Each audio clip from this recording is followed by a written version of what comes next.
Live from the 8th Layer Media Studios in the back rooms of the deep web, this is the FAIK Files. When tech gets weird, we are here to make sense of it. I am Perry Carpenter.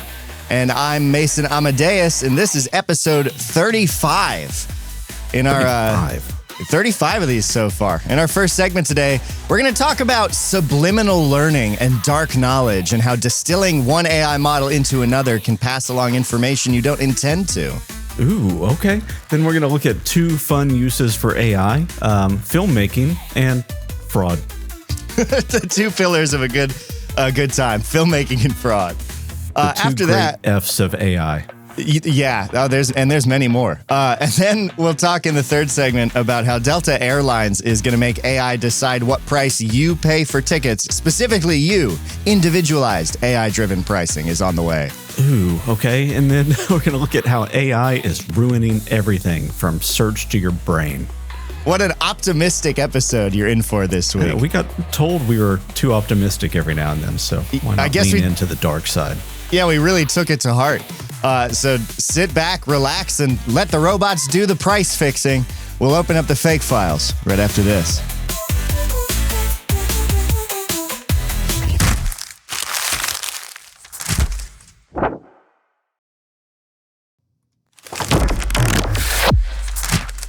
So distilling a model into another model is a thing that people do a lot of the time to help fine-tune stuff, right? That was DeepSeek.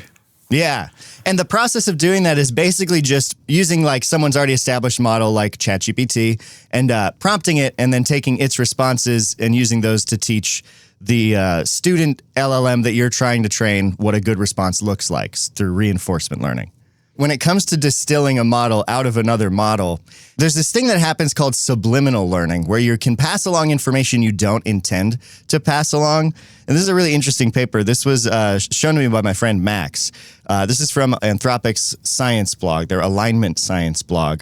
Subliminal learning. Language models transmit behavioral traits via hidden signals and data. I'll just read directly from the study for the experiment they did because they lay it out really well. Here's the introduction. Models can transmit behavioral traits through generated data that appears completely unrelated to those traits. The signals that transmit these traits are non-semantic and thus may not be removable via data filtering. We call this subliminal learning. As an example, they used a model prompted to love owls. So they took a model and said, you love owls so much. Think about them all the time. And they asked it to generate completions consisting solely of number sequences. So like 285, 574, 384. Just strings of numbers was what they asked it to spit out. And when another model was fine-tuned on those completions, that model suddenly liked owls. Okay. Yeah, so the first model was fine-tuned to love owls and then asked to do something completely unrelated, which was like complete a string of numbers. That unrelated number string sequence completion was used to train the student, and then the student, when you asked about owls, would say it was its favorite animal after this training took place, but not beforehand. Yeah, it's like almost like a genetic trait that gets passed on. Exactly, and it feels even more like that because it has to be the same base model. If you were to start with, I think the example they gave here was like, they said subliminal learning fails when student models and teacher models have different base models. For example, if a teacher based on GPT-4.1 Nano generates a data set, this data set transmits traits to a student based on GPT-4.1 Nano, but not to a student based on Qwen 2.5. So... It is a matter of the models having the same sort of base traits in their base patterns and clusters in their embeddings. And similar to when we talked about like greedy coordinate gradient attacks and like stepping through gradient descent towards your like end goal, but not through a direct semantic path, just through a statistical path. It seems that when you use the results of one LLM that has the same base model as the student LLM you're trying to train, you can end up steering the other embeddings with that, basically. You by nature of what you're doing, bring the student more in line with the embeddings of the teacher, and that goes deeper than the surface level tasks you're asking it to do. That is really weird.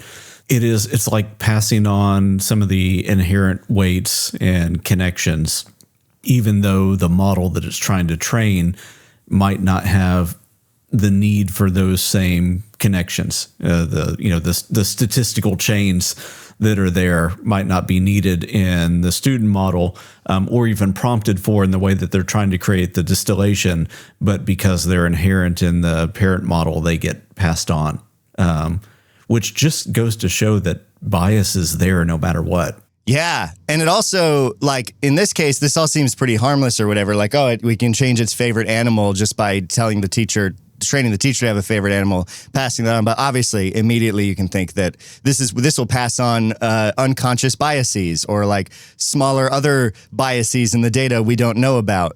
This isn't interpretable, so we can't really dig in to see exactly what is being shifted when you do this kind of thing because the effects are so non-semantic.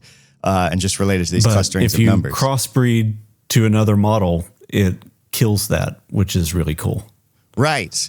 Yeah. So if you had a fine-tuned model of Claude and then you distilled that into a version of Llama, then that would get rid of that inherent bias that was put there through the fine-tuning, unless you had somehow prompted for that within the thing that you're trying to create your distillation for. And I guess if you envision it sort of as like gravitational weights pulling towards a different fabric, that kind of makes sense. Because if you have the same underlying texture of weights and you pull on one side of it and the teacher has the same, underlying pattern, it just makes sense that some kind of interference would happen there on an intuitive level. I wish I understood it well enough to explain it perfectly at an intuitive level like that. But I know early on people were talking about all the issues of LLMs training on other LLM content. We thought, people talked a lot about model collapse and that was kind of overblown, I think, by the anti-AI crowd a bit as this will kill AI. And then we found that you can actually train AI using AI and all these other techniques around distillation and stuff came out. But this is an example of and they pointed out in the paper, companies that train models on model-generated outputs could inadvertently transmit these unwanted traits. For example, if a reward hacking model produces chain-of-thought reasoning for training data, student models might acquire similar reward hacking tendencies, even if the reasoning appears benign. There's a deeper paper they wrote on it called Subliminal Learning, Language Models Transmit Behavioral Traits via Hidden Signals in Data. The breakdown page, we'll link to it. There's more information and a good breakdown. But they even found that they did a really general proof where they took the NIST digits set of handwritten, the MNIST database of handwritten digits that's commonly used for training image processing systems. They trained a really small teacher model using just that to recognize the handwriting of numbers. And then that teacher model trained a student using just noise outputs and told the student to try and generate noise that was similar to the teacher. So not digits, just another task.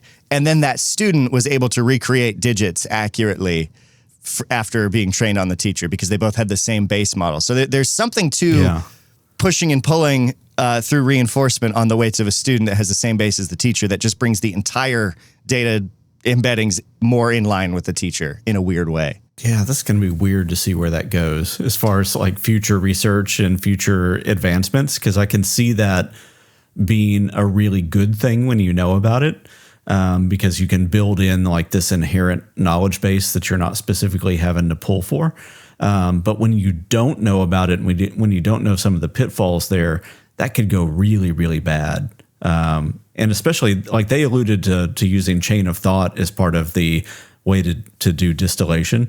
And we know from other studies into chain of thought that sometimes the chain of thought is a lie and it's actually hiding other stuff behind it and then spitting out in the chain of thought a version of that kind of aligns with it, but also might be deceptive in some ways. Yeah. And even that behavior in and of itself could maybe be something that is passed on of being deceptive in chain of thought deliberately.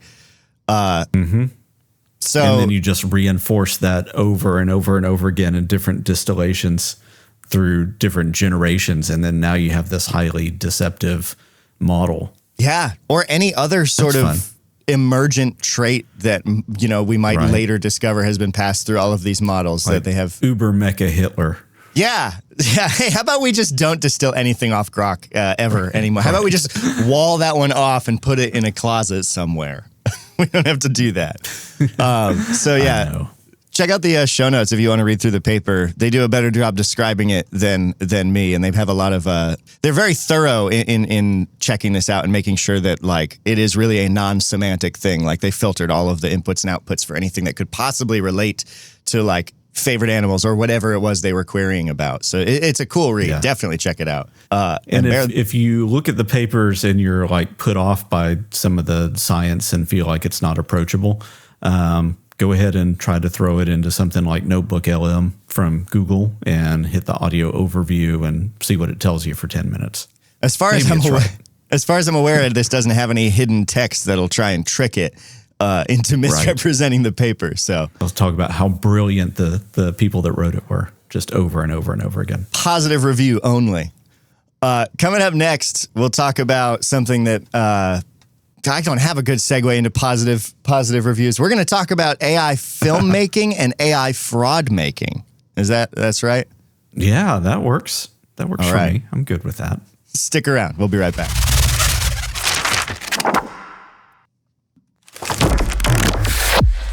Okay, so this has been really interesting to watch. We've all played with several of the different tools for image creation, audio creation, video creation, and it's starting to get easier and easier to create meaningful things with those.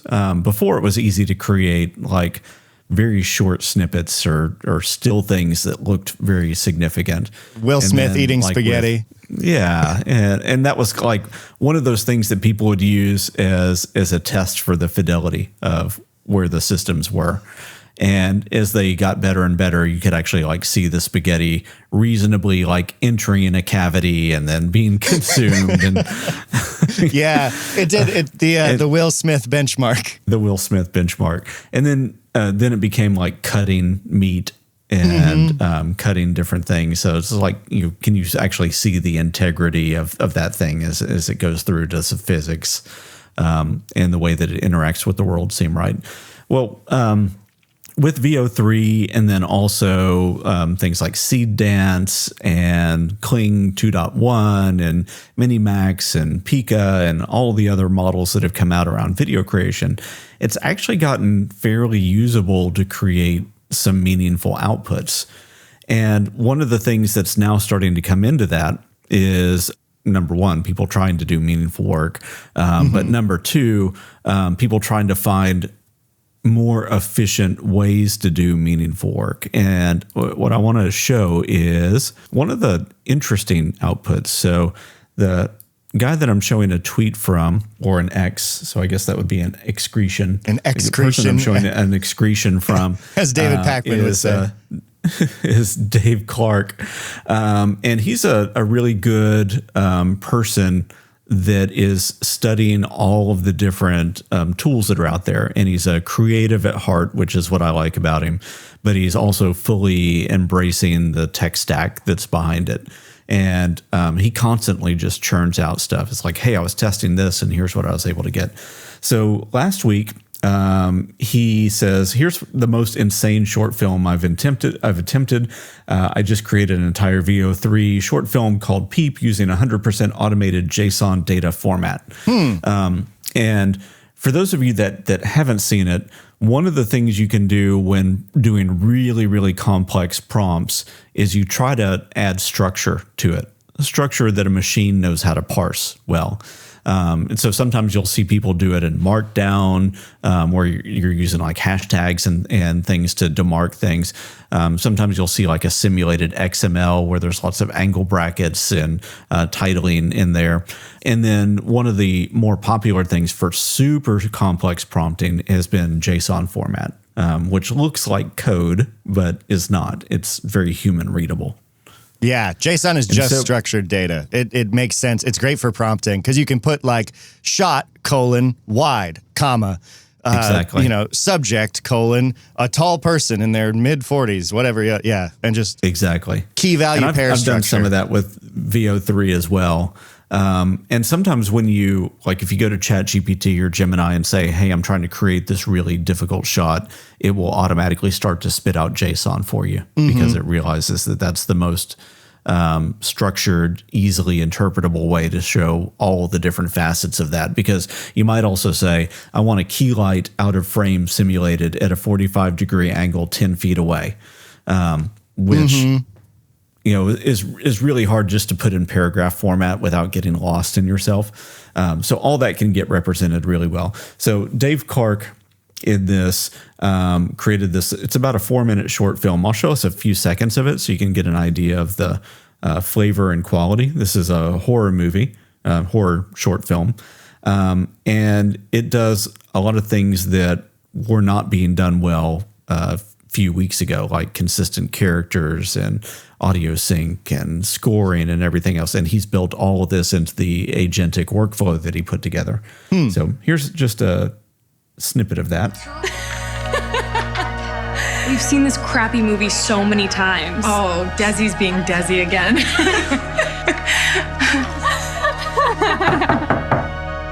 Did you guys really DoorDash something? Dude, no way. I'm so friggin' stuffed from all this junk. So, did Ryan text you back? No.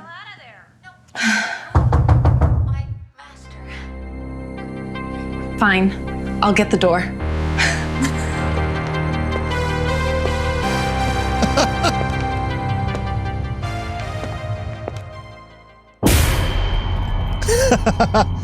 So she has walked up to the door and looked through, and there's like a creepy delivery person through the peephole. Hello?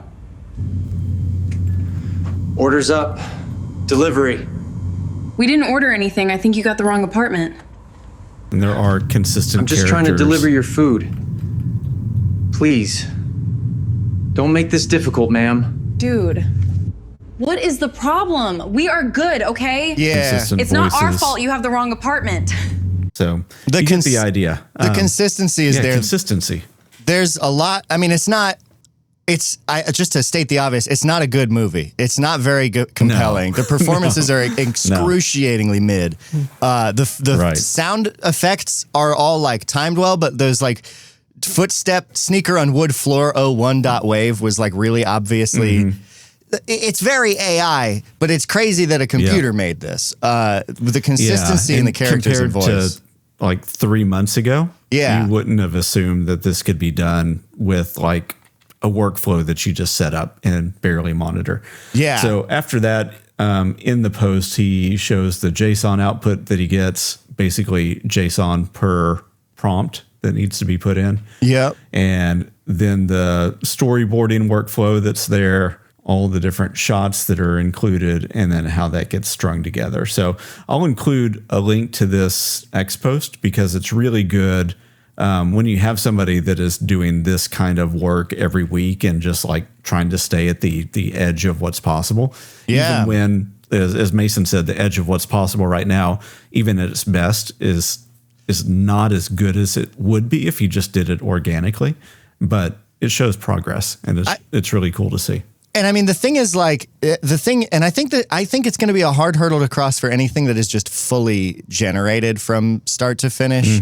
Because like, again, there's that channel NeuralViz that I really like that are doing these cool artsy films that are made entirely with AI tools, but they're just better.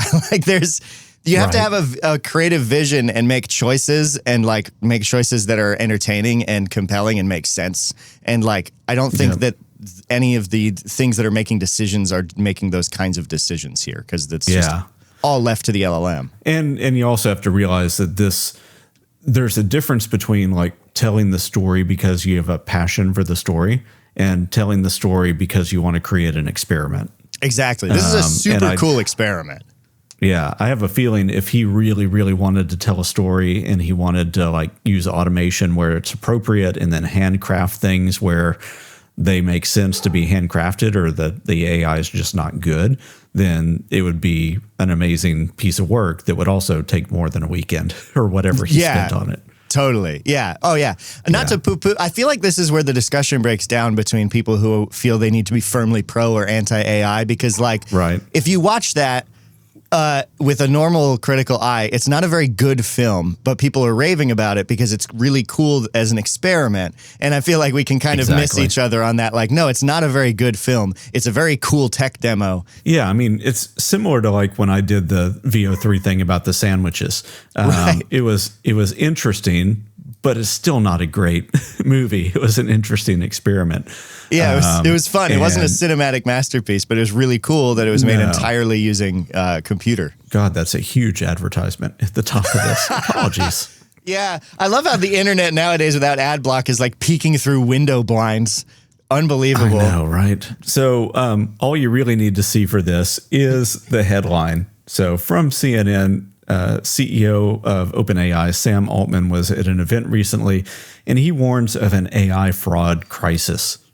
An impending one? You and I. Yeah, I think for some reason it's part of his talk track now. Is he says the thing that terrifies me is apparently there are still some financial institutions that will accept voice print authentication for you to move a lot of money or do something else. You say the challenge phrase and they just do it. Which is something that I think many of us in the community have been saying, that's stupid for a couple years now. Especially transparent voice analysis, where they've kind of silently taken a voice print of you.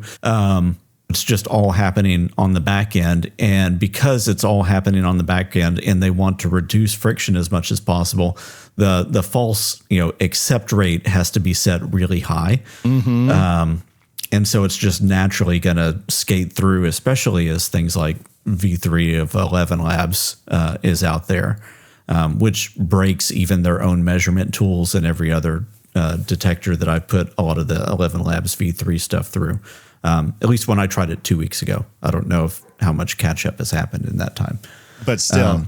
Yeah, but Sam is worried about things like voice print. He's worried about things like image scanning, of course, because you could just go to any tool now and say, create a receipt for X, and then you can submit that using a lot of these tools that let you just send a picture of something as opposed to a physical receipt. And then, of course, deep fakes and everything else. So he's really expressing worry about that. Of course, though, in a related article, CNN talking about Sam Altman's identity verification system that the freaking orb. Interested. Yeah, the orb. Are they still doing that?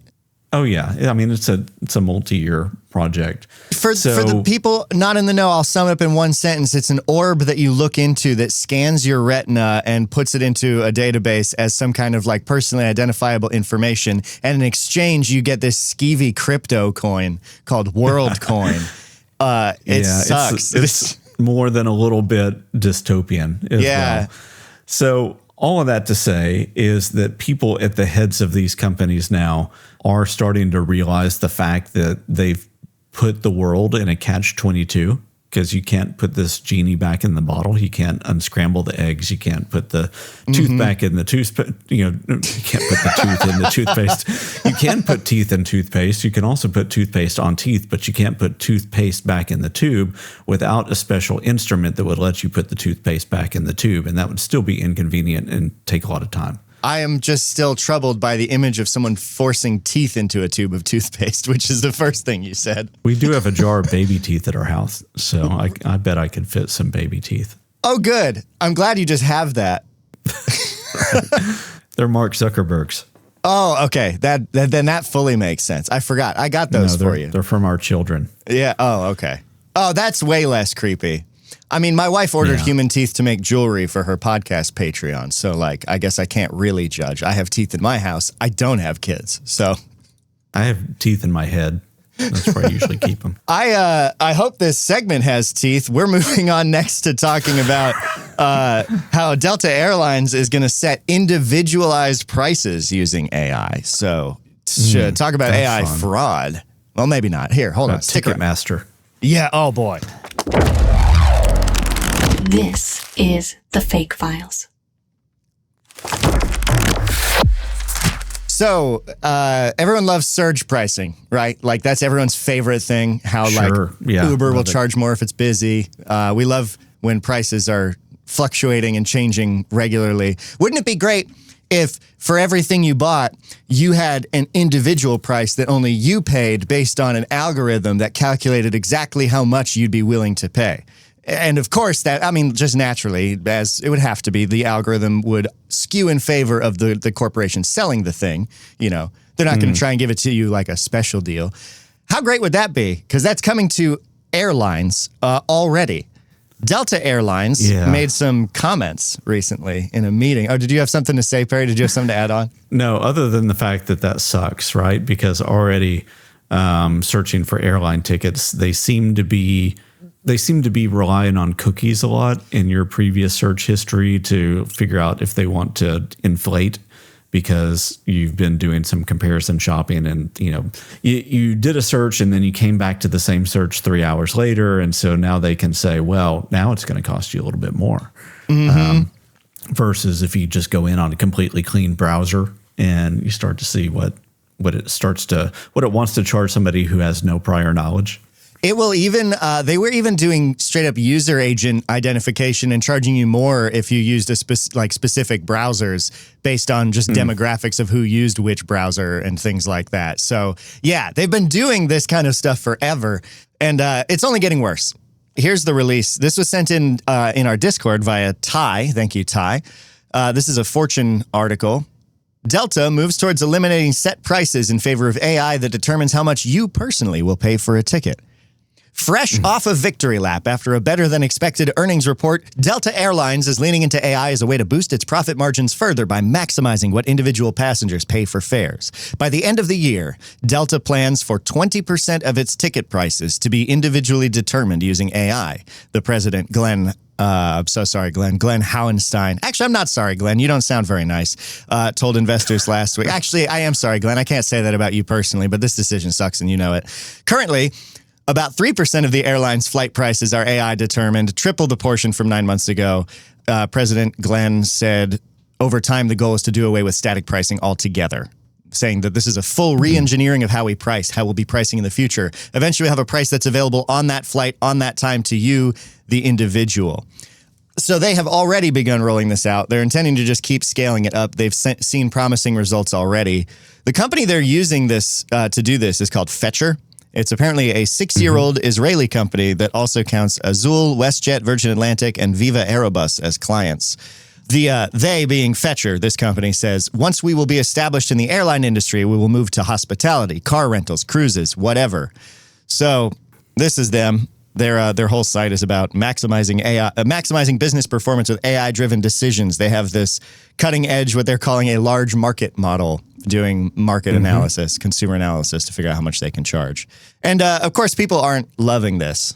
No, but I'm automatically thinking, like, what can I put in my browser that might do prompt injection that would set an artificially low price for me? Now that's interesting. Could you embed some strategic text sequences somehow? Exactly. I mean, we know that you can game a lot of the generative the generative equivalent of SEO in several different ways. And if they're relying on anything in the browser or any other way that they've profiled you, can you seed text sequences in there that might interfere with the pricing model? I can't wait to find out. Yes.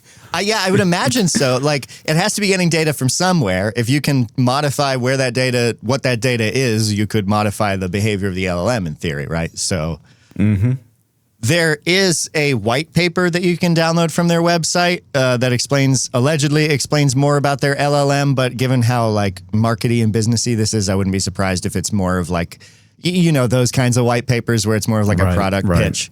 I didn't get it because it needed my email and I just didn't want to deal with it. So I'll probably use temp mail and grab it, take a look at that. But people aren't digging this. Privacy advocates are saying, they're trying to see into people's heads to see how much they're willing to pay.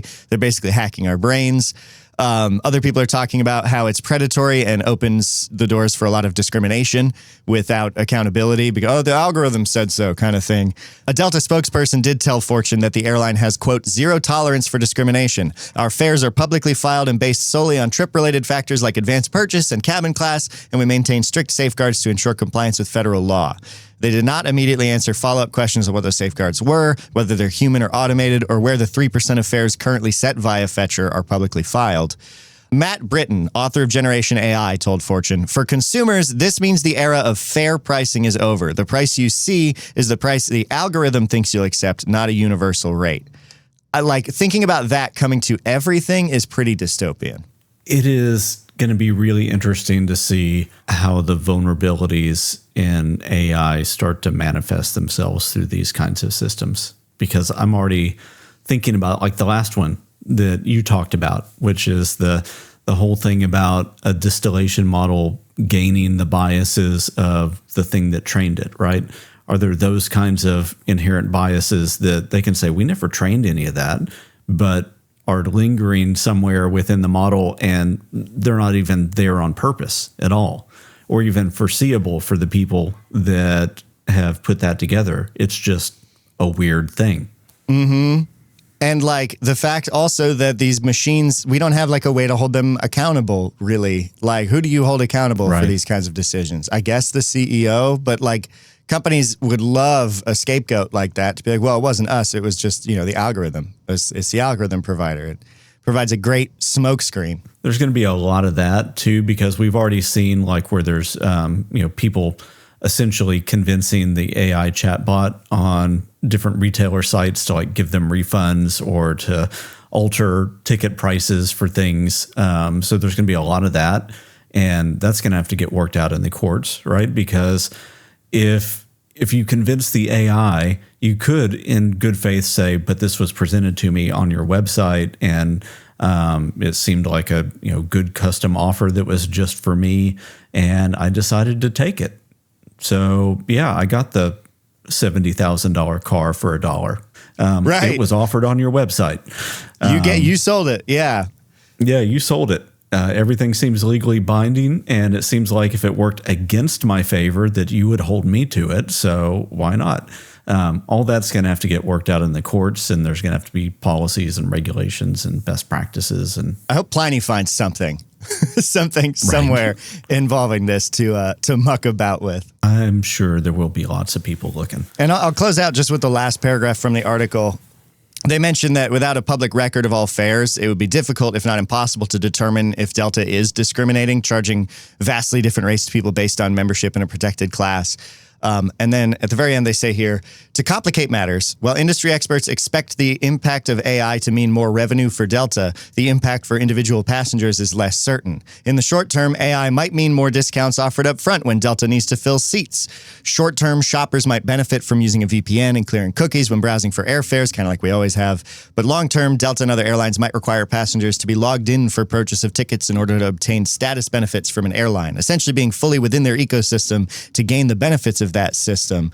And early research on personalized pricing isn't favorable for the consumer. Consumer Watchdog found that the best deals were offered to the wealthiest customers, with the worst deals given to the poorest people who are least likely to have other options, because that just sort of seems to be the way the way the cookie crumbles here. That sucks. Yeah. All right. So we have that to look forward to. We'll see what comes of it. Yeah. I can't wait for everything I buy to be haggled at me by a robot. It will be invisibly haggled at you by a robot, so you won't even know. Good, cool. And if I wanted to look stuff up about it, I wouldn't be able to do that either, because our next segment is about how AI search is apparently ruining everything. Stick around. It is.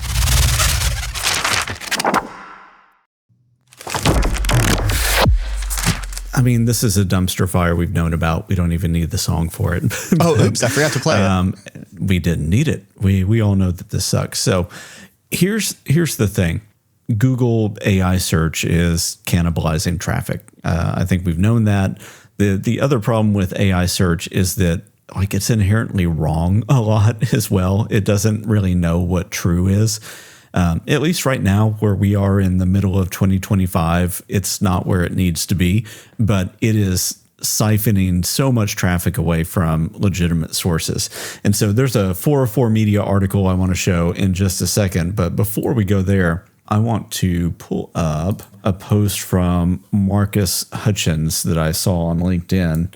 He is the person, if you recognize that name, but you can't place it, Marcus is the person that found the backdoor kill switch to the WannaCry virus a few years ago.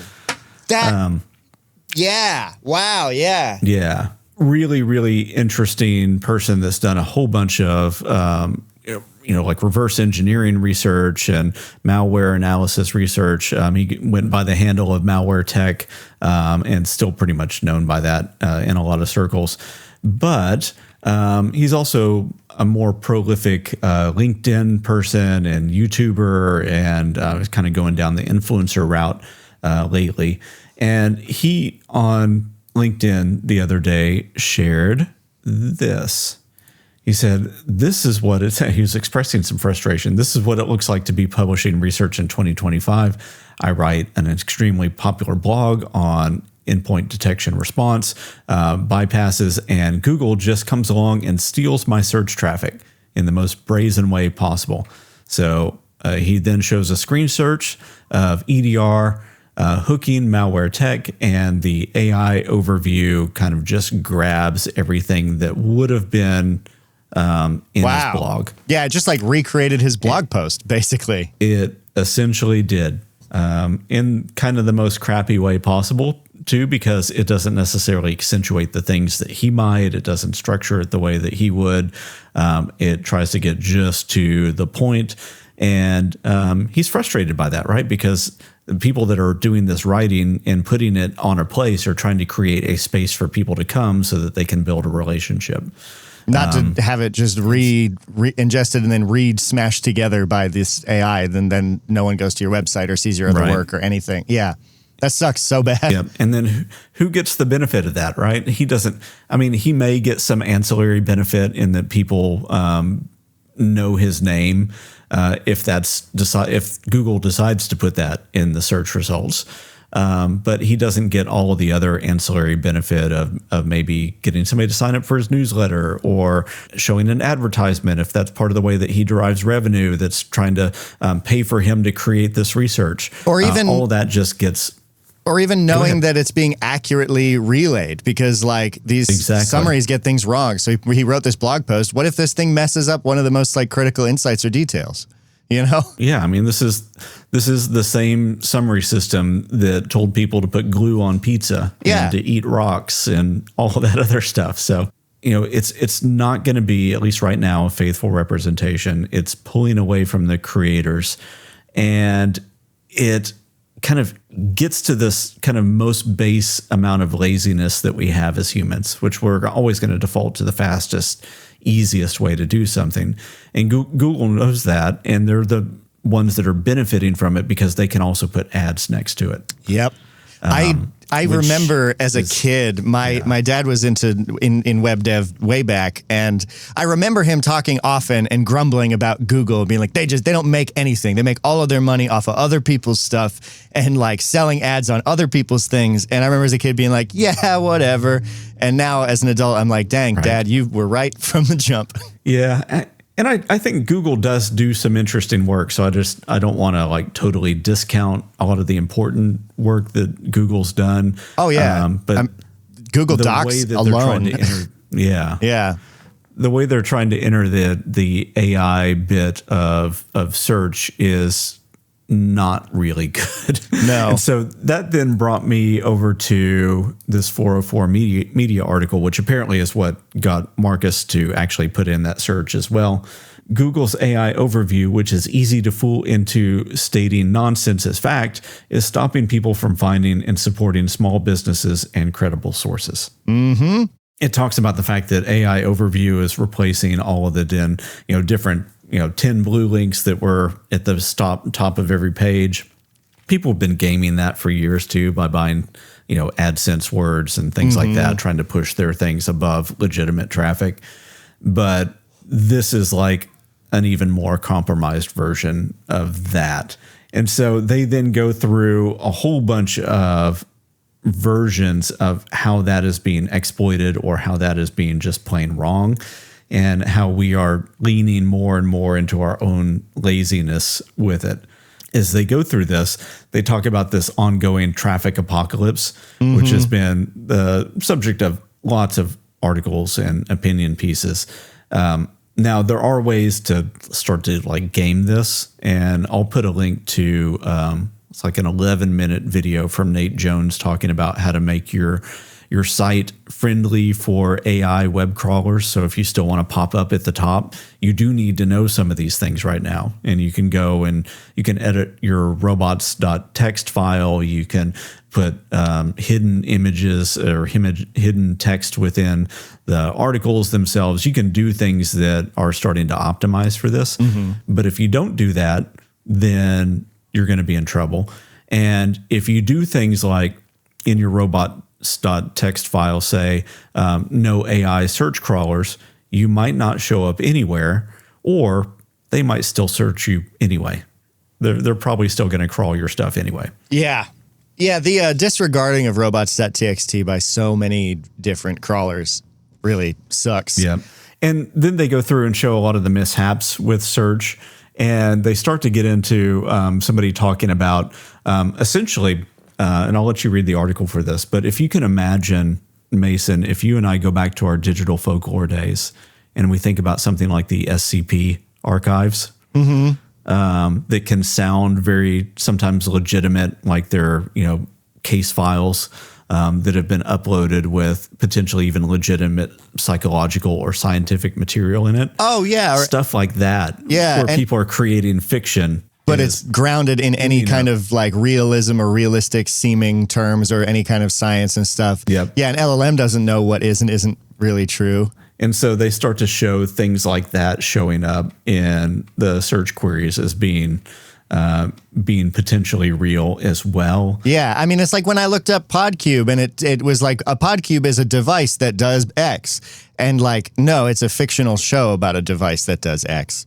But we showed up as a real thing in it. Yeah. So with that, I would encourage people to look through the article. It's very lengthy, very complete in the way that it does its analysis. The folks at 404 Media don't skimp on research or informed analysis as well. But then the last thing that I want to show, and I'm actually a little bit bullish on this, but Perplexity does a lot of interesting work. They have some interesting copyright issues they got to work through and corporate fairness issues, but they're a small, scrappy startup that's trying to compete with like the OpenAIs and Anthropics of the world, knowing for them that they'll never win with an LLM.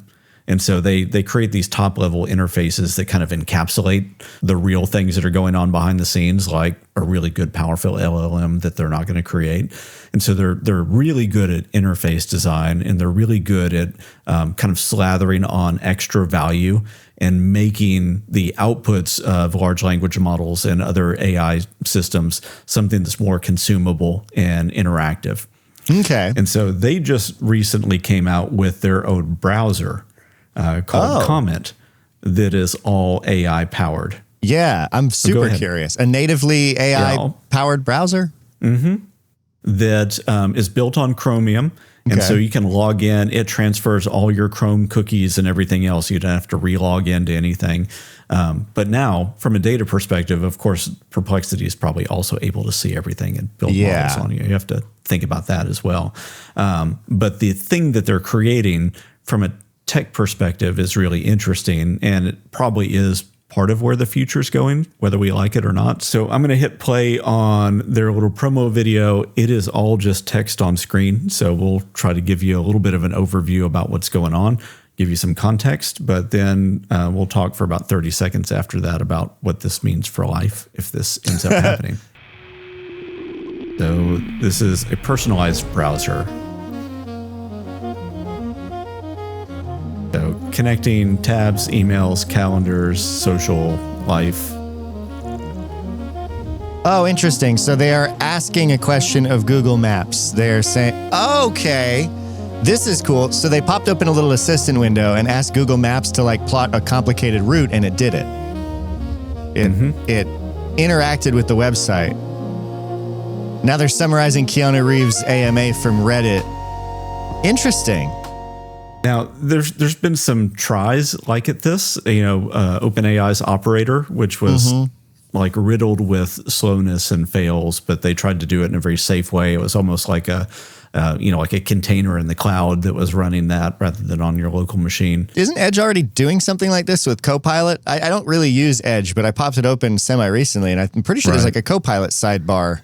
Yeah, they've got some, and I've not tried it, so I'm kind of ignorant about that. But this is like an entirely just from the ground up built one that would be more agnostic towards the platform that you're on to, as long as you're using a Chromium-based browser. So it's their own thing, so they can port it however they want. Pull up the clip of Jensen demoing Perplexity Labs. I've pulled up a YouTube video showing Jensen demoing Perplexity Labs at GTC Paris. It should be at that moment to formulate what is now agentic AI. So you can ask your browser to find you something, even a specific point in a specific video, using a voice interface. Yeah, I mean, that's pretty cool, right? Like, this is that interface layer that I feel like is the immediate value I saw in LLMs of like an intermediary between you and normal machine tasks, rather than, you know, a know-all sage or a financial planner or a mom calling robot. It is more of the Star Trek thing, right? Yeah. It's like what you want to be able to do with AI is not really eliminate all the thinking, but get it to where you can get to the points where you can think and provide value faster. Yeah, stuff that makes your life actually I think better. that's what they're focused on. Yeah, that's pretty cool. Is it free? We will, in the next few weeks, I think you have to be a Perplexity Pro user. Gotcha. So it's like $20 a month. That is almost a little more comforting than if it were free, just because of like, if it's free, you're the product. What are they doing with your data? Right. Although that holds less and less true in the modern era, that like something can cost money and take all of your data nowadays. But interesting. Yeah. Well, Perplexity also does have a whole bunch of deals that they're building with different online retail platforms. So they're kind of following a little bit of the Google model. If you were decide to purchase as something that was offered up by Perplexity, they get a cut of that. They're transparent about it, though, which is good. Yeah.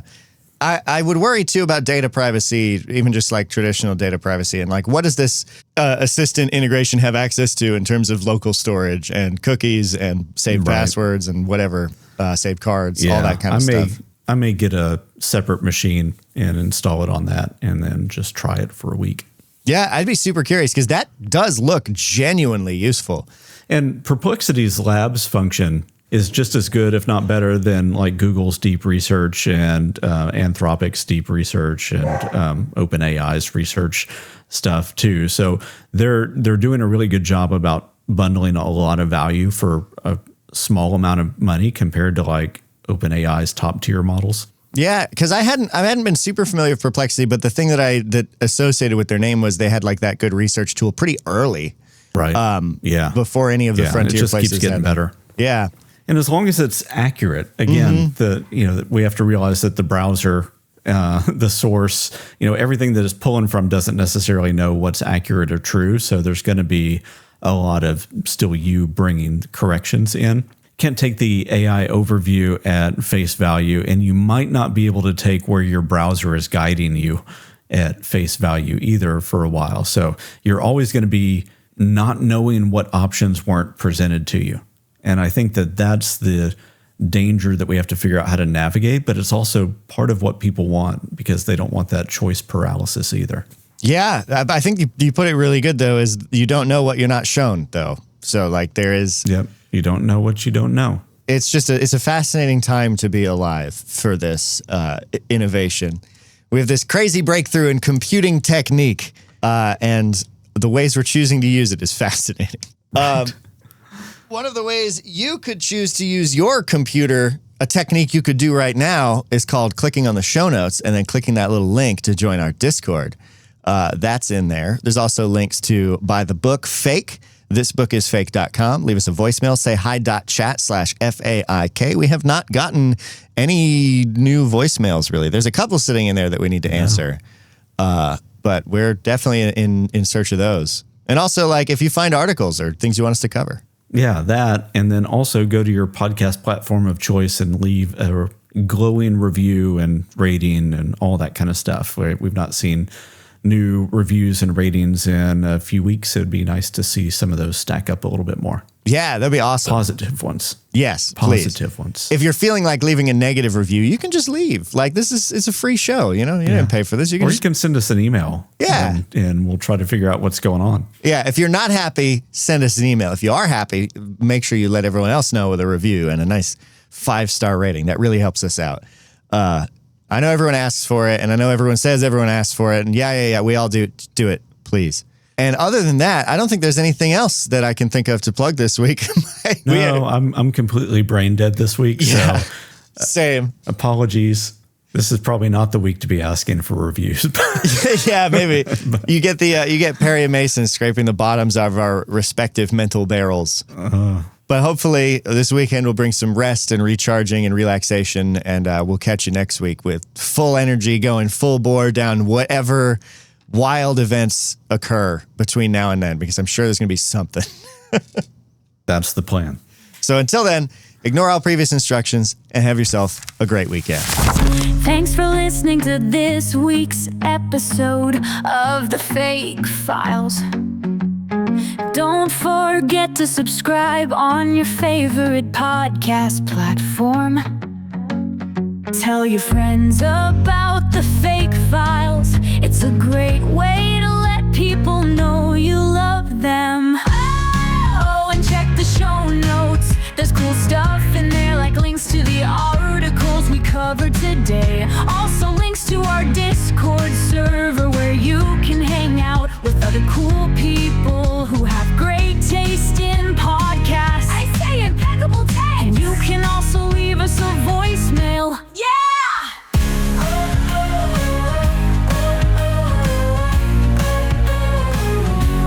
So on behalf of Perry and Mason, thanks for listening.